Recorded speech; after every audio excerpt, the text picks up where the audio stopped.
Hello दोस्तों, मैं सुभय कुमार। दोस्तों, आज हम बात करेंगे बिहार की जो रोजगार है, जो वहाँ की मानव स्तर में सुधार कैसे किया जा सकता है, कृषि में कैसे सुधार किया जा सकता है।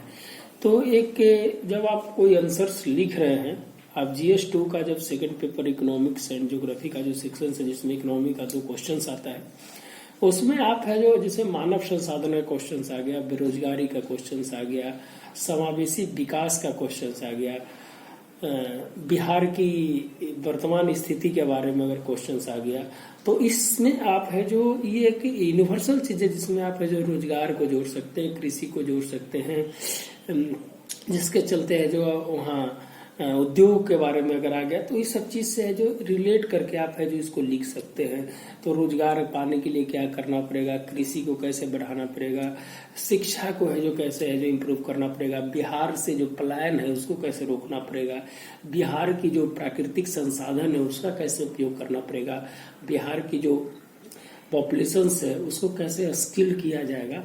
तो एक यूनिवर्सल चीज में आप सभी क्वेश्चंस में इस चीज को डाल सकते हैं, इसलिए मैंने है उसी तरह से है जो आपके पास है जो लाने का है जो प्रयास किया है।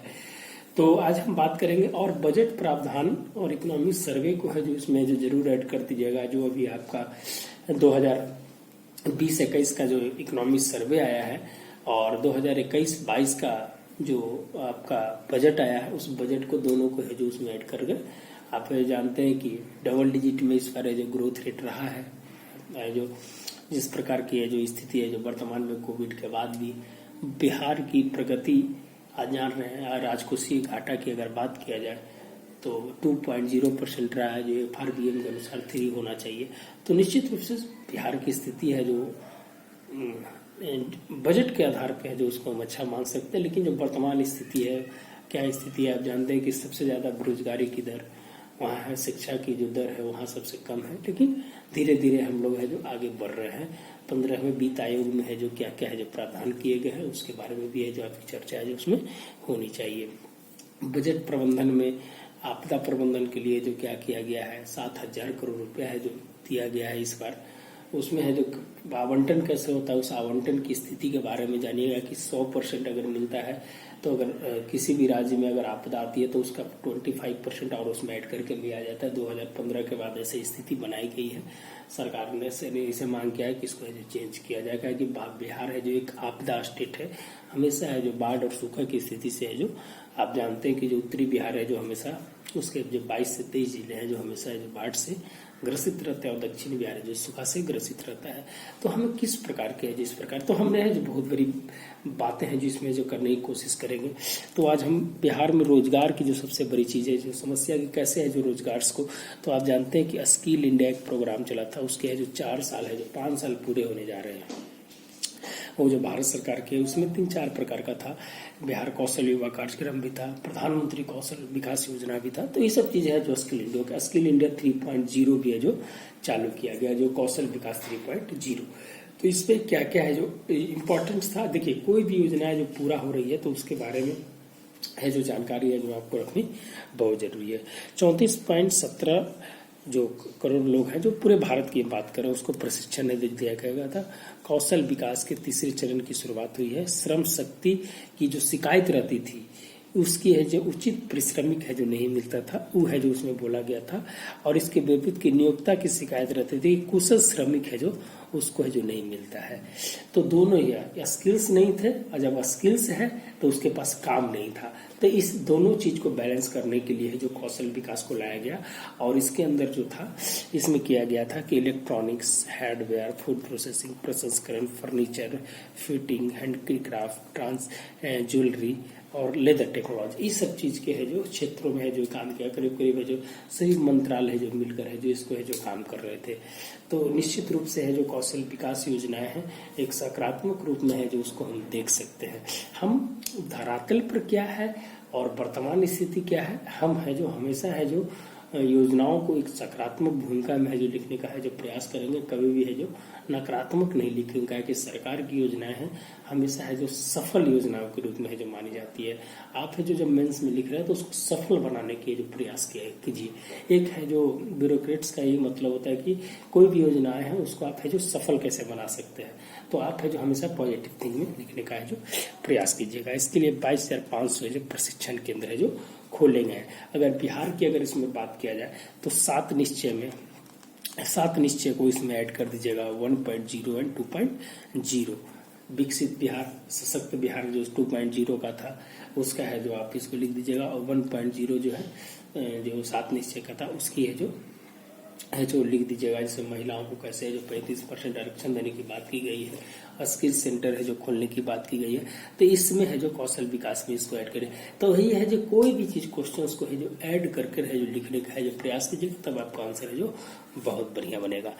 दूसरा चीज है कि शिक्षा के अगर बारे में हम बात किया जाए तो नेशनल एजुकेशन पॉलिसी व्यावसायिक शिक्षा पर जोर देगी। आप जानते हैं कि अभी हाल फिलहाल जो 7 निश्चय 2.0 में था, जिसमें जो हर जिले में है जो मेगा स्किल सेंटर खोलने की बात की गई है, जिसके कारण है जो महिलाओं को या जो टेक्निकल पर्सन्स है उनको है जो वहाँ पर है जो आपको प्रशिक्षण देकर रोजगार मिलेगा। कुशल युवा कार्यक्रम है, बिहार कुशल कार्यक्रम है, तो ये सब चीज के माध्यम से है जो लोगों को कुशल बनाया जा रहा है।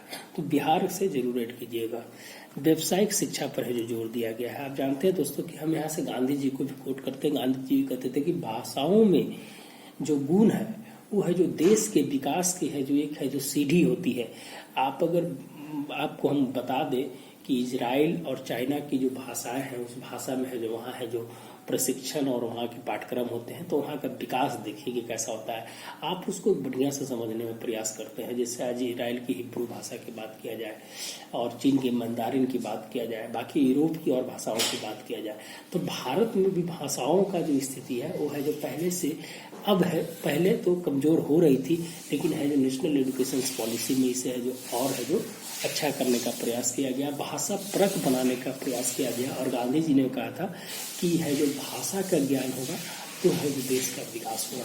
तो हम भाषा के ऊपर है जो इस पर है जो जोर दे रहे हैं। इसके लिए यूजीसी और एनसीईआरटी ने है जो पाठ्यक्रम में है जो भारतीय भाषाओं को है जो ऐड करने का है जो प्रयास किया है।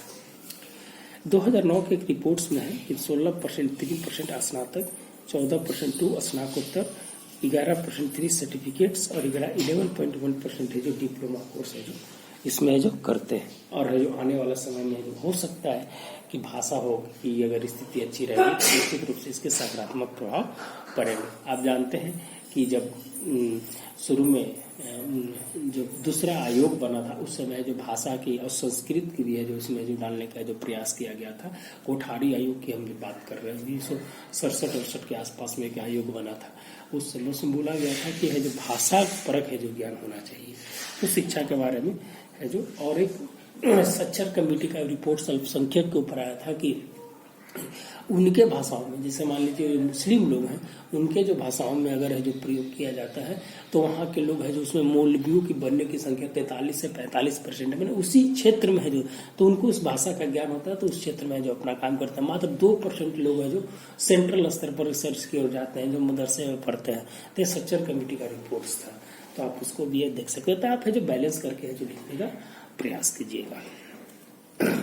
अगर हम बात करें 2022 तक 40 करोड़ से अधिक लोगों को रोजगार उपलब्ध कराने का जो लक्ष्य रखा गया। हमने भारत बिहार दोनों को है जो इसमें मिक्स करके चला है कि दोनों है जो आप है जो समझने का है जो इसमें प्रयास कीजिएगा। स्वयं सहायता ग्रुप, ये है जो सेल्फ हेल्प ग्रुप है, ये बहुत ही कारगर साबित हो रहा है। इन्हीं के लिए जो मोहम्मद यूनिस जी को जो बांग्लादेश में सबसे पहले है जो इसके 1980 के दशक में है जो शुरुआत की गई थी, इसलिए इनको नोबेल पुरस्कार मिला है। माइक्रो इकोनॉमिक्स का पार्ट इसको बोला जाता है, और उस समय जो इस पे जो ध्यान नहीं दिया गया, और इसकी आज है जो प्रासंगिकता। बांग्लादेश है जो एशिया की सबसे फास्टेस्ट ग्रोइंग जीडीपी वाली है जो देश बन गया है, तो इससे कहा जाता है उसका इफेक्ट्स है जो आज पर है। सेल्फ हेल्प ग्रुप बहुत मामले में है जो वहाँ पर है जो फैला हुआ है, और इसका भारत में भी असर है। बिहार में आप जानते हैं जीविका दीदी सेल्फ हेल्प ग्रुप 10 लाख लोग, 1.5 करोड़ लोग, 10 लाख परिवार और 1.5 करोड़ लोगों को है जो जीविका में ऐड किया गया है। सेल्फ हेल्प ग्रुप के माध्यम से है जो उसमें है जो बढ़ावा दिया जा रहा है। और इसका है जो सरकार है जो आज इसका लाभ उठा रही है स्वास्थ्य के क्षेत्र में, शिक्षा के क्षेत्र में, पोषण अभियान के क्षेत्र में, माने जैविक कॉरिडोर बन रहा है उसमें, स्वास्थ्य के क्षेत्र में, तो टीकाकरण के क्षेत्र में, तो हर जगह है जो सेल्फ हेल्प ग्रुप का है जो इसका किया जा रहा है। और इससे है जो सरकार को एडिशन है जो उसको प्रॉफिट है जो सरकार को मिल रही है। तो अगर भारत की बात किया जाए तो 7 करोड़ परिवार को है जिससे रोजगार मिलता है, आत्मनिर्भर के रूप में है जो सहायक। और कोरोना में है जो इसकी है जो आवश्यकता देखने को मिली है। 1980 के दशक में मोहम्मद यूनिस के द्वारा चालू किया गया था। बिहार में 10 लाख समूह है और 1.25 लाख है जो इसकी महिला भागीदारी है। सोचिए, भारत में टोटल 63 लाख परिवार के लोग हैं जो इससे जुड़े हुए हैं और 13 करोड़ ऋण है जो उपलब्ध कराई है बिहार सरकार ने। क्या है जो इसका है जो स्थिति है जो आप है जो देख सकते हैं सेल्फ हेल्प ग्रुप का। और यह जो बहुत अच्छे लेवल पर है जो काम कर रहा है। आप गांव में देखते होंगे तो है जो छोटी छोटी है जो महिलाएं हैं जो 10-10, 20-20 मिलकर है जो एक संस्था है जो चला रही है। आप है जो कोरोना काल में जो इसकी बात किया जाए, मास्क बनाने की बात किया जाए, तो उसमें है जो बहुत बड़ी भूमिका है जो निभाई। चलिए, तीसरा रोजगार में अगर स्टार्टअप की बात करें तो स्टार्टअप 2014 में स्टार्ट हुआ था। इसका कहने का मतलब कि नई रास्ता की खोज, स्टार्टअप से एमएनसी कंपनी तक, एक छोटी सी सुई से लेकर हेलीकॉप्टर बनाने वाली, जहाज बनाने वाली कंपनी तक का जो स्टार्टअप हम कह सकते हैं। रोजगार मुहैया कराया जाता है, बौद्धिक नवाचार को बढ़ावा। 2014 में मात्र 3000 थे और 2020 में जो 50,000 है जो स्टार्टअप है जो बन चुके हैं, जिसमें बिहार में 4144 और महाराष्ट्र में है जो 30,000 स्टार्टअप हो गया। और इसे 1 लाख करने का है जो लक्ष्य जो रखा गया है। 2021 में 1 लाख इसे करने का लक्ष्य रखा गया है। मार्केट प्लस जैम, ये जो स्टार्टअप धीरे धीरे है जो उसमें है जो सरकार उसको जोड़ने का प्रयास करे, जिसमें रेलवे और डिफेंस है जो सबसे ज्यादा है जो मार्केट प्लस जेम से जो सामान को खरीदती है। आप है जो कोई भी सरकारी कर्मचारी अगर होंगे वो जानते हैं कि जेम के माध्यम से उनके ऑफिस में जो सामान को खरीदा जाता है, तो उसमें रेलवे और डिफेंस है जो सबसे ज्यादा है जो काम करती है। तो स्टार्टअप होता है कि बौद्धिक जो आपके पास जो विचार है उस विचार को है जो आपको रखना।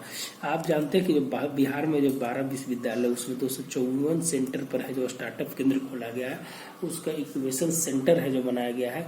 और उनके लिए है जो विशेष व्यवस्था है जो वेंचर फंड की जो व्यवस्था है जो सरकार के द्वारा की गई है। हुनर के उस्ताद, अगर हम हुनर के उस्ताद के बारे में बात करें तो अल्पसंख्यक कल्याण मंत्रालय द्वारा इसको चलाया जाता है। दस्तकार, शिल्पकार, कारीगर, खानका और नई सोच तकनीक के माध्यम से जैसे 5 लाख लोगों को प्रशिक्षण देने का है जो प्रयास किया जा रहा है। और इसे ई कॉमर्स से जोड़ रहा है। डिजिटल टायर 2, टायर 3 क्षेत्रों में भारत नेट कार्यक्रम के जरिए है जो सरकार है जो 6 लाख गाँव में है जो अपना नेटवर्क, फाइबर ऑप्टिक्स नेटवर्क फैला रही है और उसे डिजिटलाइज कर रही है और ई कॉमर्स को बढ़ावा दिया जा रहा है। तो है जो अगर मान लीजिए कि इस तरह की अगर रहेगी तो कहीं से किसी चीज को खरीदना है तो आप है जो कहीं बैठे हुए इस चीज को देख सकते हैं, खरीद सकते हैं। अगर हम एमएसएमई की अगर बात किया जाए तो महिलाओं की भागीदारी इसमें सबसे इम्पोर्टेंट है। सबसे ज्यादा 29% जीडीपी में जो इसका प्रयोग होता है। 2024 में से 50% करने का लक्ष्य रखा गया है। 14 करोड़ रोजगार है जो इससे है जो प्राप्त होता है। कोरोना काल में परिभाषा है जो इसकी बदली गई है। यह है जो 250-300 करोड़ रुपया तक के जो टर्नओवर जो है उसकी है जो स्थिति को है जो एमएसएमई में रखा गया है। सबसे ज्यादा रोजगार सृजित करने वाला और देश में 6 करोड़ एमएसएमई है और बिहार में 12 लाख है और बिहार 6ठा स्थान आता है। सरकार द्वारा प्रोत्साहन 3 लाख करोड़ रुपए है जो श्रम कानून में है जो इसमें बदलाव किए गए हैं। अब जानते हैं कि जो 29 कानून थे उसको बदलकर 4 कानून में कर दिया गया। कृषि को, श्रम को है जो कानून में बदलाव किया गया। कृषि के बारे में एपीएमसी, एसेंशियल कम्युनिटी एक्ट और दूसरा कॉन्ट्रैक्ट फार्मिंग, ये है जो इसमें संशोधन किया गया। श्रम कानून में भी संशोधन किया गया है। तो आप है जो निश्चित रूप से है जो इसको देख सकते हैं। एमएसएमई में 200 करोड़ रुपया का जो टेंडर अब भारत कहीं किसी कंपनी को मिलेगा, विदेश की कंपनी को नहीं जाएगा। ये सब चीजें इसमें जो चेंज किया गया है। 3 लाख करोड़ रुपए है जो एमएसएमई को दिया गया है बूस्टअप करने के लिए। तो सरकार ने जो निश्चित रूप से जो काम करने का जो प्रयास किया है। देखिए, भारत बड़ी जनसंख्या वाला देश है, इसकी योजनाएं तो दूरदर्शी है, और इसको क्या है, अगर इसको बदल दिया जाए, जनसंख्या को शक्ति के रूप में है जो बदला जा सकता है। और ये कौन कर सकता है? युवा ही इसको प्रेरित कर सकता है, युवा ही है जो सबसे ज्यादा इसका है जो लाभ है जो उठा सकता है। 15 से 59 वर्ष तक लोगों को है जो है 65.5% लोग हैं, और ये है जो कौन है जो ये है जो आपको डेमोग्राफी डिविडेंड की स्थिति वाले जो है वही है जो 62.5% है। चीन हमसे ज्यादा आबादी वाला देश है, लेकिन इसकी दूसरी अर्थव्यवस्था वाला देश है। भारत 5वें नंबर पर है। इसके पीछे क्या कारण है? ये है कि वहाँ स्किल्स ज्यादा है और वहाँ संभावनाएं ज्यादा है, इसके कारण है। इसको है जो आत्मनिर्भर बनने की जरूरत है, युवा भारत की पहचान बनाने की जरूरत है। इसमें सार्वजनिक और निजी क्षेत्र दोनों को है जो ऐड करना पड़ेगा। शिक्षा की अगर बात किया जाए तो भारत में जो करता है 93,324 करोड़ रुपए का जो बजट है, कुल बजट का 3.5%, और बिहार है जो 17.3%। औसत राज्य से भी ज्यादा है जो बिहार है जो शिक्षा पर है जो खर्च करता है। अगर भारतीय की मानक बोला जाए तो फंडिंग, मानक निर्धारित, विनियम और एक्रेडिटेशन, इस पे है जो इसको है जो ध्यान देने की जरूरत है। तो बस आज के लिए भी थोड़ा सा और है जो इसको है जो खत्म कर देते हैं। थोड़ा सा एक छोटा पार्ट था। मनरेगा के लिए बजट में इस बार 73,000 करोड़ रुपए का प्रावधान किया गया है। पीएम किसान के लिए 60,000 करोड़, कृषि अवसंरचना के लिए 1 लाख करोड़ रुपया का, और प्रवासी मजदूर के लिए एक राष्ट्रीय राशन कार्ड का है जो प्रावधान किया गया है। उद्योग में अगर बात किया जाए बिहार के लिए तो 2021-22 में 5 वर्षों में इतना लाख करोड़ रुपया की निर्धारित राशि 13 क्षेत्रों में मैन्युफैक्चरिंग ग्लोबल चैंपियनशिप पैदा करेगा। ये है जो ग्लोबल बजट के बारे में हम बात कर रहे हैं। इसमें अगर बिहार के अगर बात किया जाए तो टूरिज्म और फूड प्रोसेसिंग पे जो ज्यादा है जो ध्यान है जो बिहार को दिया इस बार है जो दिया जा रहा है, और 60 टेक्सटाइल पार्क है जो इस बार तैयार किए जाएंगे। तो इस बिहार में इस बार है जो ज्यादा क्या है, उद्योग और कृषि, टूरिज्म और फूड प्रोसेसिंग पे ज्यादा ध्यान दे रहा है, और यह है जो 13 क्षेत्रों में मैन्युफैक्चरिंग ग्लोबल चैंपियनशिप पैदा करेगा, और 60 टेक्सटाइल क्षेत्र है जो तैयार किया जाएगा। तो कुछ ये है जो सभी जगह आपके रिसर्च में इसका प्रयोग किया जाएगा, इसीलिए है जो हम इसको है जो बताने का प्रयास किए थे। और ये तीनों बिल है, उस बिल को बढ़िया से जो देख लीजिएगा तो आपका जो यूनिवर्सल आंसर्स के रूप में जहाँ प्रयोग किया जाएगा उसमें है जो इसका काम आएगा। तो दोस्तों मिलते हैं नए वीडियो के साथ। अच्छा लगेगा तो आप वीडियो को लाइक एंड शेयर जरूर करें। मिलते हैं, धन्यवाद।